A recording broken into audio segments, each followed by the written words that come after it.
The process of letting things go is one that's pretty hard.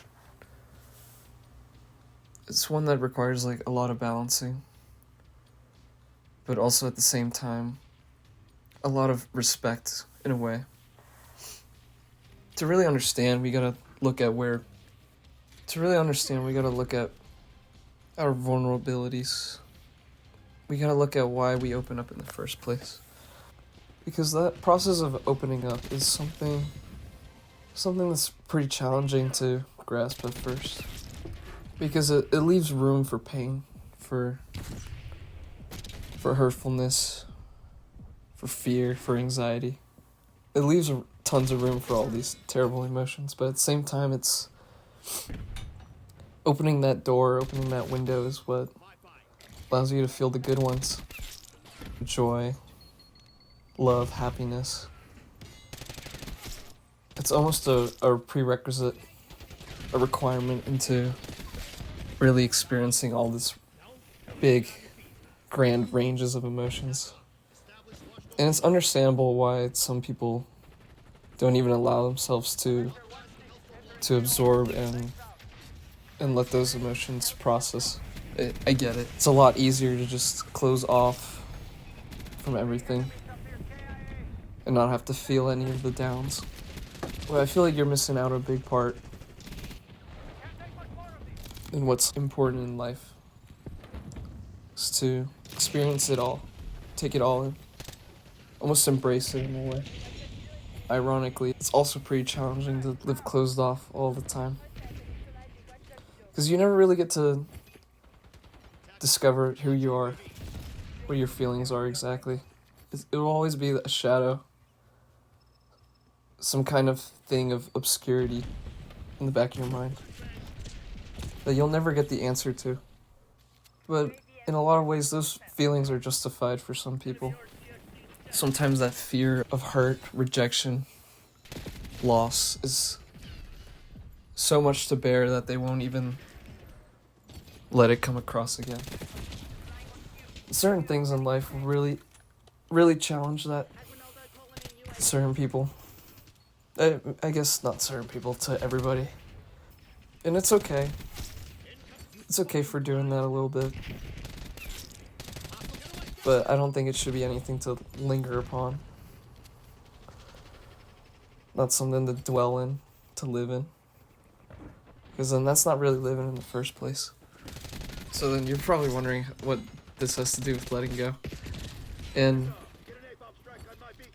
it's important to really grasp the foundation of getting attached, caring about something, because it really dives deep into what the reason is to even start it all. And once you recognize that, there's going to be times where you gotta recognize that it's some things will end. If not some, probably all. Everything comes to an end. That's the only thing that's certain. And that kind of sucks. That can range from anywhere from experiencing playing a video game with your friends, or having a good time out downtown, or grabbing a couple drinks at the bar,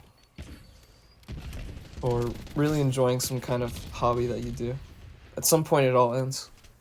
And for the times that it doesn't come back right away, or it doesn't come back at all, that's the part that we really need to learn,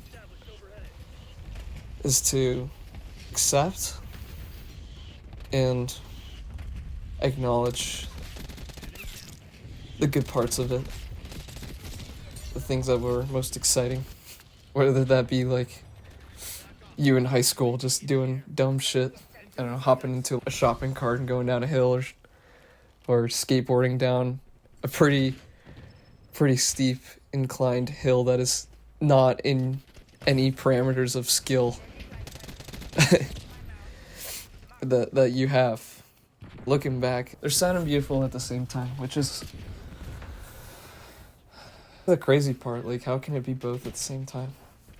How can these two polar opposite emotions be present at one singular thing? And I guess that process of accepting it, embracing it, absorbing it, and really sitting down with yourself and saying, yeah, that happened. It was beautiful at times. It could be rough at times too.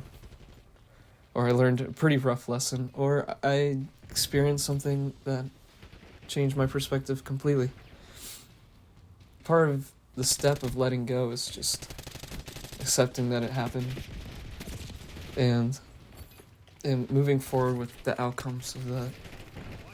And obviously this is a pretty broad stroke to apply to everything. Everything's pretty situational and circumstantial. But it's got the same theme to it. You can see the same colors. And obviously some things are going to be harder to let go than others. Depends how much time, energy, and care you have for that. But it's equally important to let things pass, let things go. Because if you linger too much in the past, it really will reflect and disrupt some of the great experiences you might have in the future. Yeah, it's keeping that balance. Sorry, I usually try to make these like pretty lighthearted, but in this topic, I guess it's a little difficult too. But hopefully that made some kind of sense.